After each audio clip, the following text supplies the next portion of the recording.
Banjir Darah di Borobudur Jilid 38. Terdengar suara Sida Kalagana tertawa terbahak-bahak mendengar ucapan ini. Hahaha, Dharma Mulia, kau seperti seorang bayi hendak memberi wejangan kepada seorang kakek. Tahukah kau siapa adanya Buddha Gautama itu? Siapakah adanya Pangeran Siddhartha itu? Hahaha, mana kau tahu? Kau seorang Jawa, sedangkan Buddha Gautama yang kau puja-puja itu lahir di negeriku. Aku yang lebih tahu bagaimana penghidupan Pangeran Siddhartha di masa mudanya. Hahaha, apa kau kira begitu terlahir orang dapat menjadi sempurna pengetahuannya? Apakah Pangeran Siddhartha juga tidak mengalami masa kesenangan hidup sebelum menjadi Buddha? Kau jangan banyak ribut. Candi ini akulah yang membangun dan aku pula yang menentukan bagaimana nanti jadinya.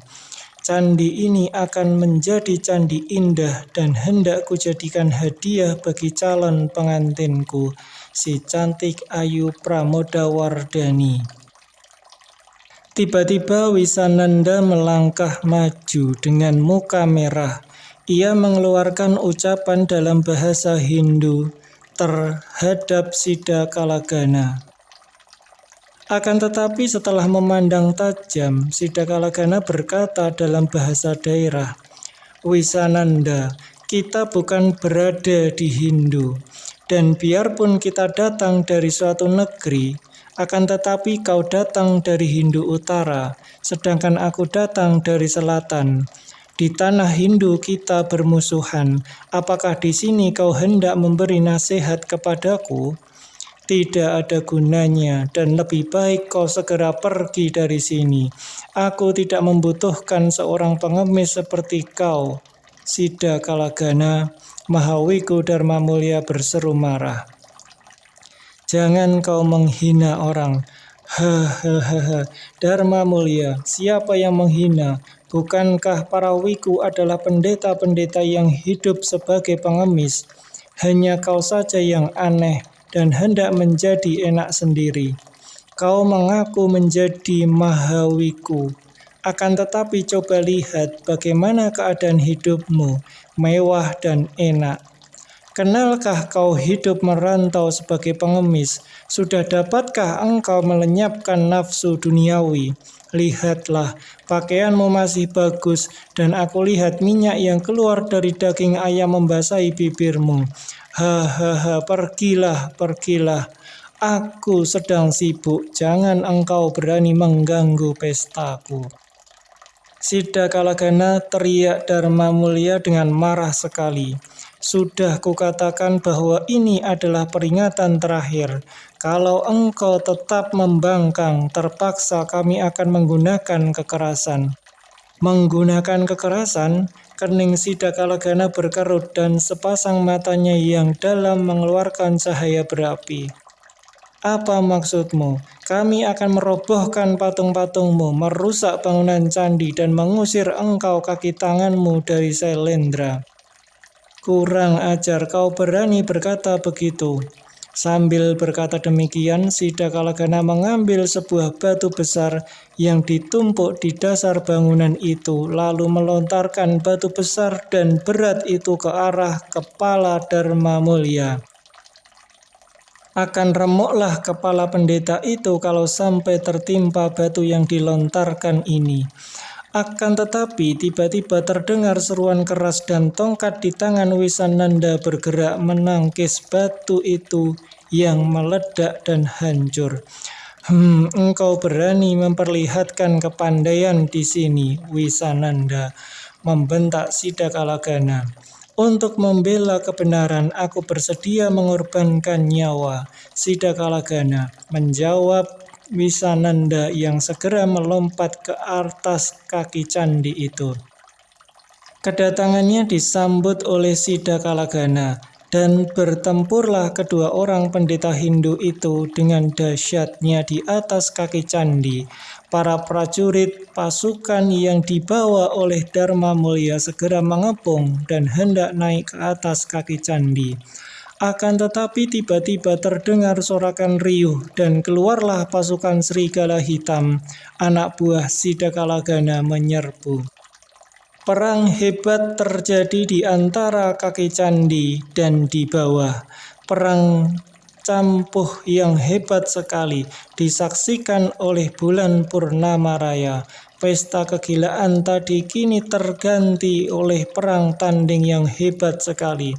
Teriak kesakitan dan sorak kemenangan terdengar saling susul, dibarengi dengan mengalir darah yang keluar dari tubuh manusia. Mayat bertumpuk bergelimpangan di kaki candi. Pertandingan yang terjadi antara Siddhakalagana dan Wisananda amat hebat dan seru. Keduanya sama kuat dan sama dikdaya. Keduanya memiliki tenaga batin yang cukup dahsyat. Ilmu sihir berlawanan dengan ilmu hitam. Akan tetapi keduanya memiliki daya yang mendatangkan pengaruh yang mengerikan, yaitu ular kobra yang telah kering dan kaku seperti tongkat, sedangkan Wisananda mainkan tongkatnya yang berat dan panjang. Dari cepatnya gerakan mereka, tubuh kedua orang pendeta itu lenyap ditelan sinar senjata. Tak seorang pun prajurit berani membantu pertempuran ini, karena sukarlah bagi mereka untuk melihat mana yang kawan dan mana lawan. Para prajurit pasukan Dharma Mulya sibuk menghadapi pasukan serigala hitam yang amat liar dan buas serta dikdaya itu. Akhirnya terdengarlah keluhan dan Wisananda nampak terhuyung ke belakang lalu ia roboh terlentang di atas batu-batu yang menjadi alas candi itu. Kulit mukanya yang sudah hitam menjadi lebih hitam lagi dan dari jidatnya mengalir sedikit darah. Ternyata jidatnya telah kena tertusuk lidah ular kobra itu dan bisa yang amat hebat telah meracuni darahnya dan merenggut nyawa seketika itu juga dari badannya. Siddhakalagana tertawa bergelak dan menyeramkan. Kemudian ia menggerak-gerakkan senjatanya dan kocar-kacirlah para prajurit Sailendra. Pasukan serigala hitam sudah merupakan lawan yang amat kuat dan banyaknya sudah korban yang jatuh. Kini ditambah amukan Siddhakalagana yang dahsyat, membuat mereka tak dapat menahan lagi dan larilah pasukan Sailendra itu. Mahawiku Dharma Mulya dengan terpincang-pincang juga lalu melaporkan kekalahan dan tewasnya Wisananda itu kepada Sang Maharaja Samaratungga. Tentu saja Sang Prabu menjadi terkejut sekali mendengar berita buruk itu. Cepat Sang Prabu Samaratungga mengumpulkan para senopati untuk mengatur barisan, menjaga keselamatan keraton, dan mengadakan perundingan untuk menyerbu dan mengusir Siddhakalagana dari Sailendra.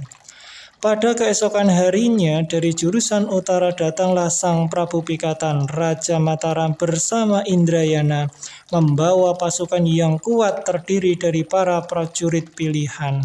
Bagaimana Raka Pikatan dan Indrayana dapat tiba di ibu kota Sailendra pada saat yang tepat itu?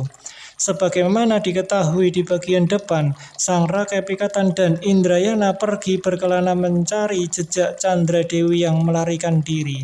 Sampai berbulan-bulan lamanya mereka merantau dan akhirnya mereka bertemu dengan Panembahan Banyumurti yang bertama di Gunung Kidul. Sambil menumpahkan air mata, Raka Pikatan Indrayana memohon ampun karena mereka berdua merasa bahwa merekalah yang menjadi sebab penderitaan batin Candra Dewi dan yang membuat gadis itu melarikan diri. Sudahlah, hal itu tak perlu dipersoalkan lagi. Anakku Candra Dewi telah pergi, dan kalau memang berjodoh tentu akan bertemu dengan Raden Indrayana. Adapun Paduka, Ananda Prabu Pikatan, Paduka tentu masih ingat akan pesanku bahwa Mataram akan bangkit dan menjadi jaya kembali.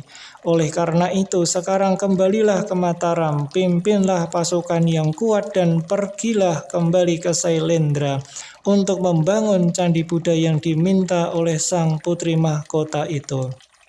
Demikianlah dengan bergegas Rakai Pikatan kembali ke Mataram, diikuti oleh Indrayana yang setia. Di Mataram mereka mendengar kabar tentang Sidakalagana yang mengakui telah membunuh kedua manusia iblis di Gunung Papak. Bahkan kini pendeta itu telah mulai membangun candi di Dusun Tepusan. Mendengar itu Rakai Pikatan menjadi marah sekali dan ia segera memimpin pasukan prajurit pilihan. Lalu bersama Indrayana menuju ke Sailendra dengan cepat.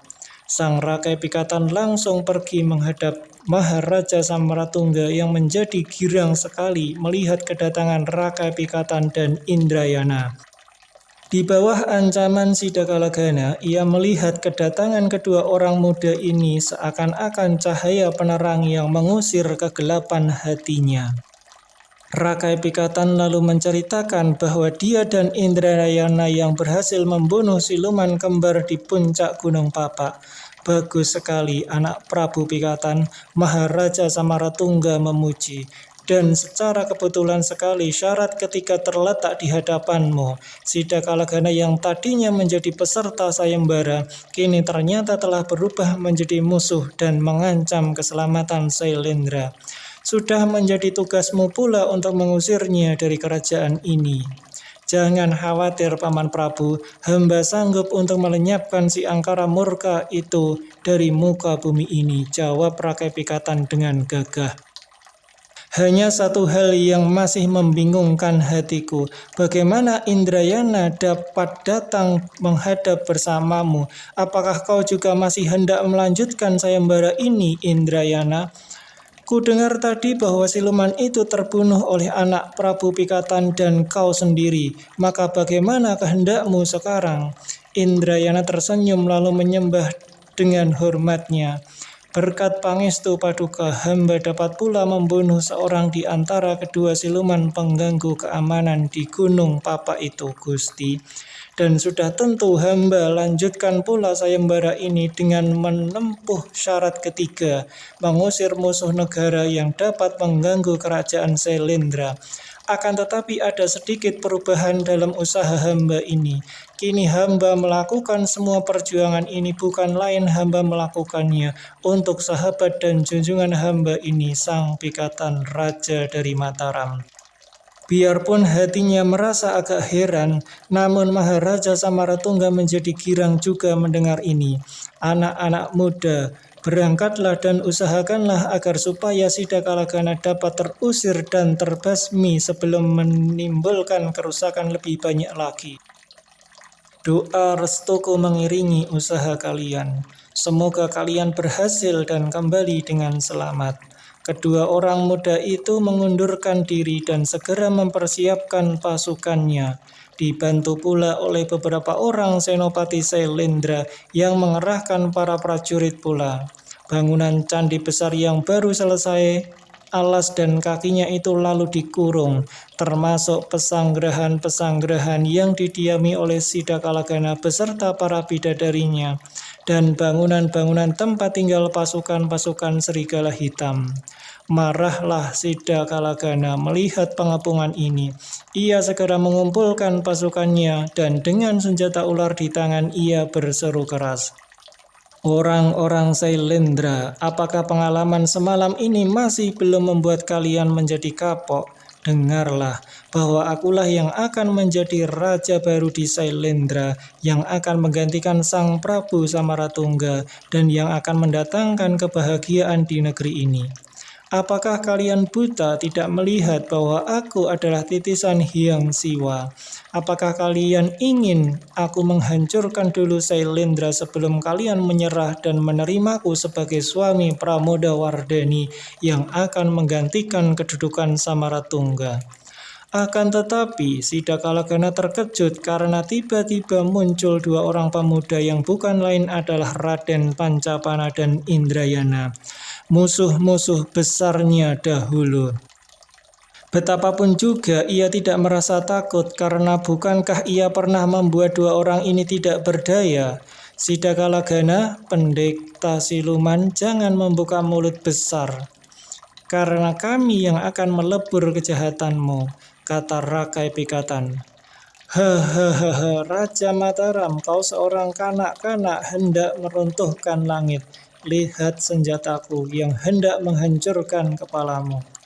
Sidakalagana melompat dan menyerang dengan hebat. Akan tetapi Rakai Pikatan dan Indrayana telah siap sedia, dan kedua orang pemuda perkasa ini lalu mengeroyok pendeta yang sakti itu.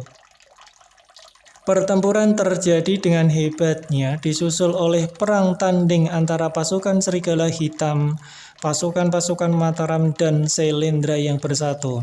Kembali darah mengalir di sekitar candi yang sedang dibangun itu. Sebelum pertempuran terjadi, para pekerja telah mulai mengukir dan memahat, bahkan mulai hendak membangun candi tingkat pertama. Akan tetapi kini mereka lari ketakutan dan bersembunyi di tempat aman, agar jangan sampai terlibat dalam perang dahsyat itu. Pertempuran berjalan lebih sengit dari kemarin. Perang campuh berkecamuk sangat hebat.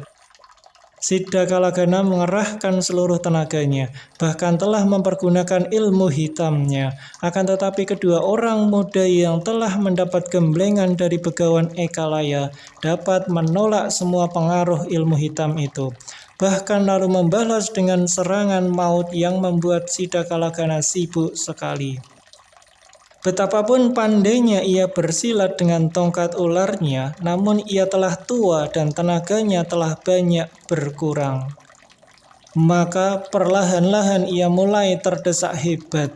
Sungguh mengagumkan Sidakalagana pendeta tua itu.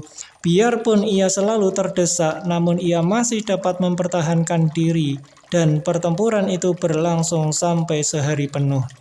Pasukan-pasukan Serigala Hitam bertempur laksana serigala-serigala kelaparan.